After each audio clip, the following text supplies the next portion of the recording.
Hello, and welcome back to Bible Wits Bible Corner. Today, we're going to be reading Acts chapter 14, verses 15 through 21, starting with the English Standard Version. Men, why are you doing these things? We also are men of like nature with you, and we bring you good news that you should turn from these vain things to the living God, who made the heaven and the earth and the sea and all that is in them. In past generations he allowed all nations to walk in their own ways, yet he did not leave himself without witness. For he did good by giving you rains from heaven and fruitful seasons, satisfying your hearts with food and gladness. Even with these words, they scarcely restrained the people from offering sacrifices to them. But Jews came from Antioch and Iconium, and having persuaded the crowds, they stoned Paul and dragged him out of the city, supposing that he was dead. But when the disciples gathered about him, he rose up and entered the city, and on the next day he went on with Barnabas to Derbe. When they had preached the gospel to that city and had many disciples, they returned to Lystra and to Iconium and to Antioch. New Century Version. Friends, why are you doing these things? We are only human beings like you. We are bringing you the good news and are telling you to turn away from these worthless things and turn to the living God. He is the one who made the sky and the earth and the sea and everything in them. In the past, God let all the nations do what they wanted. Yet he proved he is real by showing kindness, by giving you rain from heaven and crops at the right times, by giving you food and filling your hearts with joy. Even with these words, they were barely able to keep the crowd from offering sacrifices to them.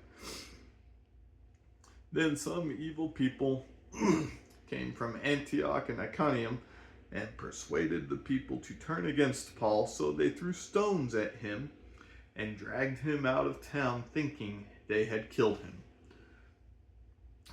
But the followers gathered around him, and he got up and went back into the town. The next day he and Barnabas left and went to the city of Derbe. Paul and Barnabas told the good news in Derbe, and many became followers. Paul and Barnabas returned to Lystra, Iconium, and Antioch. Okay, so we do have a small rebuke saying, hey, why are you doing this? We are people just like you. We are not gods. Yet the people here, they're not wanting to hear it. They're still wanting to offer sacrifices to Paul and Barnabas. And on top of that, on top of wanting to offer sacrifices, they kind of even go and contradict themselves because they are persuaded by outside forces that Paul and Barnabas are teaching false teachings. So they stone Paul. Now, they do think they kill him. They send him out. The Bible doesn't say what the people thought, and I am the kind that wants to stay silent where the Bible is silent. But I can just imagine the reactions of the people when he gets up and walks back into town after being stoned. I could imagine surprised looks. I could imagine looks again of people thinking that he is still a god because he wasn't killed by being stoned.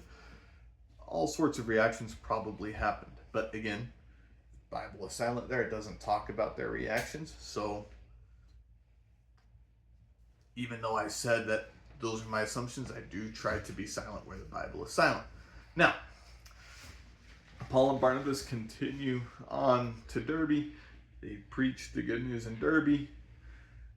And then they circle back to Iconium, to Lystra, to Antioch, and their missionary journey continues. So, today, again, we don't, depending on what country we live in, we don't necessarily have the same persecutions that they did back then.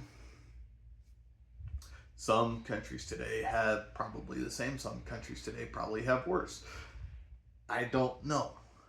And that's probably a little shame on me for not studying how Christianity is accepted or not accepted in each country. But Paul is being persecuted here. He doesn't let that stop him from spreading God's word. When we are being persecuted, we should not let that stop us from spreading God's word. I hope you find encouragement in this, and I hope you have a wonderful, God-centered day. Bye.